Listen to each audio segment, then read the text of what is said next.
Hello, I am back with another video for you guys, the sound designers, the aspiring sound designers who are trying to get into the game industry. My last video, we talked about kind of the expectations, the quote unquote requirements that are needed for getting started in the game audio industry. In this video, I wanted to jump in a little bit more in depth into the demo reel topic that I mentioned before, which in my opinion is one of the best and most productive ways that you can spend your time when you're getting your stuff together for applying for positions in game audio. So to jump off, my name is Jamie. I'm a professional sound designer working for a pretty major European game studio. I'm here to share the things that I've learned in the hopes that you guys can also land that dream job in game audio or sound design for video games. So yes, I wanted to start off by discussing what I see as one of the most common. So demo reels. Having a solid demo reel is absolutely essential for getting noticed. Seriously, if you don't have a reel already, this is where you need to start. I would say this is your initial jumping off point. I often see people stumble here before they even get going. So I'm going to give you some tips that will immediately put your demo reel ahead of 90% of applicants that are out there. I've seen quite a few applications, I've seen quite a few demo reels, and it's very, very obvious to us who are watching them, who are reviewing them, who are the applicants who have really put the effort in and are really serious about their craft. So let's jump into it. The first point that I wanted to mention is presentation. So think of the recruitment process from the standpoint of the studio or of the people who are going to be reviewing your application. They could potentially be receiving hundreds of applications for a single job listing. The last place that you want your reel to end up is in a pile of anonymous emails with badly named MP3 attachments, right? So presenting your reel in an intentional and polished way does two things. It separates you from the crowd, and it also shows that you are very serious about this career path. So how do you deliver a well-presented demo reel, you might be asking? Well, the best way to do it is probably to build your own website. That's what I did when I submitted a demo reel initially, when I started applying for positions at studios. You can use services like Squarespace or others to build a professional looking website incredibly quickly. Put your demo reel front and center on the homepage of your website. Make sure the audio team doesn't have to, search the website, go digging through pages and pages of stuff to try to find what they're looking for. I load up your website. In my case, it's jamiebakersound.com, and immediately, bam, I'm hit with, there it is, the demo reel, perfect, beautiful, looks great, a consistent color scheme, things like that. This screams professionalism, it screams effort, and it screams passion and, a willingness to go the extra mile, that you're very serious about this career path and you want everybody to know about it. So the benefit of the website approach is that it also allows you to use it as an extension of your CV, which obviously you're also going to send alongside your demo reel.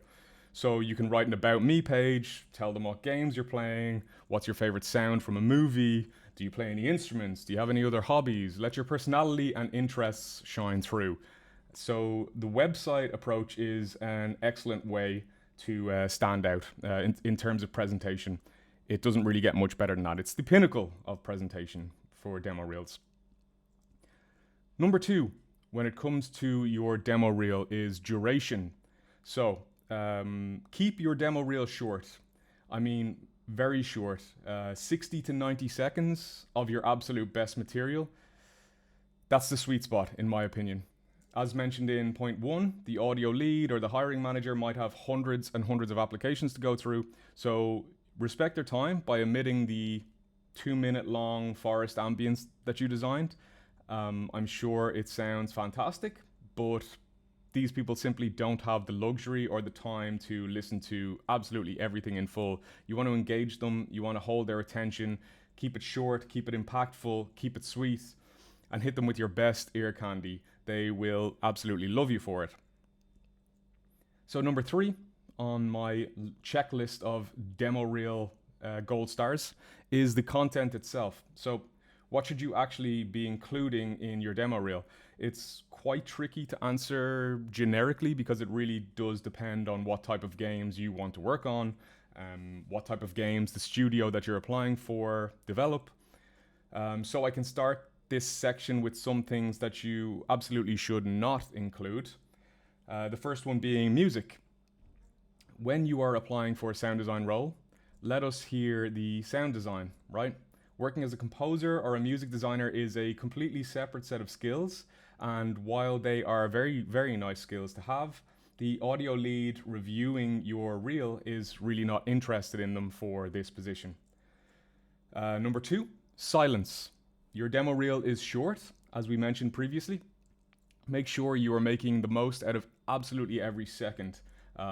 Related to this note, you should never start your reel with a huge transient or a blast of noise or anything that's potentially going to deafen the audio lead or blow their speakers. I mean, you could even start with something gentle like a whoosh, something like that, right? Some sort of transition sound that kind of eases the audio into your demo reel, just so that, people aren't, oh, are my speakers working? Am I hearing, are my headphones working? And then they crank their volume and then you blast them with a bomb or something, a bomb explosion or something like this at the start of your demo reel. Don't do that. Deafening your audio lead, your potential audio lead, is the fastest way to get a rejection, I would say. So a gentle whoosh, something like that to start the reel off. You want these people to like you, of course. So the third point of things not to include is a stylistic mishmash of things. There is no point in including a mix of completely different sound design styles in a short demo reel. So for example, I don't want to hear an 8-bit 2D side-scroller right next to an immersive AAA sci-fi shooter, right? There's no consistency there. It doesn't really tell me what you're interested in working in or where your real skills lie. So pick the direction for your reel and deliver on that. Show aesthetic consistency across your reel. That shows focus. It shows an understanding of aesthetic consistency, and it's an essential skill in any game audio role. Ideally, you should have content that matches the vibe of the studio. So if you're applying for a position at Naughty Dog, for example, you should include some hyper realistic, very exciting, very detailed cinematic sound design. If you're applying for a studio like Playdead, who did games like Inside and Limbo, you should have some examples of very tasteful, very stylized sound design that works well with the visual aesthetic.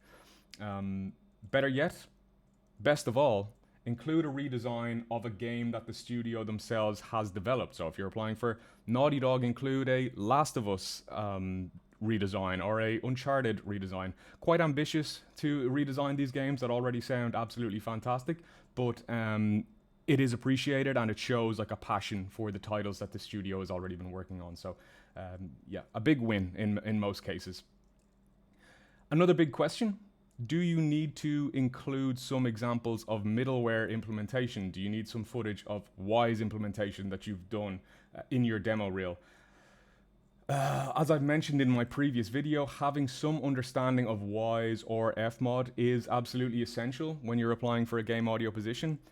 I would personally, in regards to a demo reel, I would personally advocate for including at least a short clip of something that you implemented yourself, but only if you're confident in the sound design on display, right? So middleware knowledge can be improved when you start working at a studio. Having a strong understanding of what sounds good is much more difficult to train. So make sure you're making the most of that. So basically, if your implementation video, if your middleware video sounds great and you're really proud of the sounds that you've included there, absolutely include that. But if you were kind of just experimenting using some very basic library sounds or something like that, and just to prove that you can implement stuff, you're probably better off going with a more impressive linear redesign as opposed to an implementation video, in my opinion. So number 4 on my checklist is editing and polish. There are tons of free video editing software available right now. I'd recommend using something like DaVinci or CapCut to take your demo reel to the next level. Try to give the entire reel some sort of flow. when you're transitioning between different clips, think about how they relate to each other, right? So I like to use the Jurassic Park 2 scene where at the start of this film, the little girl gets attacked by dinosaurs and her parents appear and like the mother screams, and then it transitions. It has this like really slick transition to Jeff Goldblum yawning in a train station, right? Like this is a really great reference for like how you can, you know, have some fun with your editing and like make the transitions between scenes feel meaningful and feel purposeful. So yeah, if you can get away with that stuff, try to do it. It really, really shows, again, that extra level of polish and professionalism. And it also keeps the viewer interested and engaged, I would say.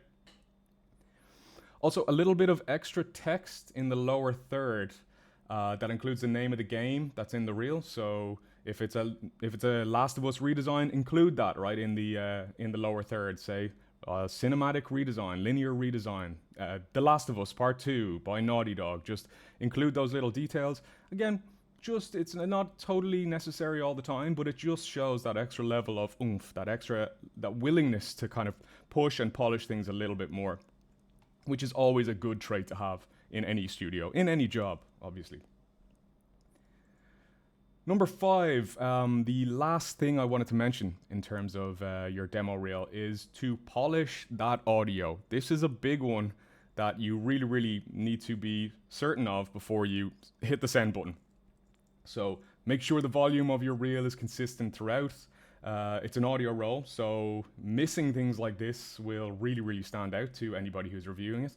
Avoid any clipping or distortion, obviously. Make sure that the levels of your mix are consistent before you send it to the studio. If you have time to take it to the next level, you could even add a little sound design stinger, some sort of like signature sound at the start or the end of the reel. I did that myself. I kind of designed some very shoddy animation thing in After Effects of my name, Jamie Baker Audio, and I did something, had a lot of fun actually doing it completely in Serum, which I rarely do. Just kind of designing some crazy abstract, sound designy musical type stuff. And I think it really helped to, again, just give myself a little bit of branding, sonic branding, which I think also goes a long way. So include your signature. And yes, that was my final tip on the demo reels. There you have it. 5 steps that will help your demo reel to stand out from the crowd. Now I wanted to ask you, what do you think is the most valuable thing to consider or to include in a demo reel? Is there anything that I missed? Any obvious things that I missed? Please make some noise in the comment section below. Include your additional tips down there. And if you are serious about sound, serious about a career in game audio, I also recommend that you sign up for my newsletter, The Waveform, which is in the link below and in the description box. I'm offering completely free demo reel reviews for the first 5 people who join. So what are you waiting for? I will review your demo reel and give you tips for free in great detail. So please do sign up to that. I'm also going to link the Twitch channel to PowerUpAudio, who do regular reviews of demo reels for aspiring sound designers on their Real Talk live stream. So I will also be including that down below. And yes, please like and subscribe for more game audio tips and for more sound design discussions. I'm going to go into some insights and breakdowns for big titles, movies and video games, and some of the learnings that I had while watching these and kind of analyzing the sound design approach. What can we take away from those, and how can we apply those to the work that we do on a day-to-day basis, which I think will be a lot of fun. So do subscribe, do like the video, and I will see you guys on the next one.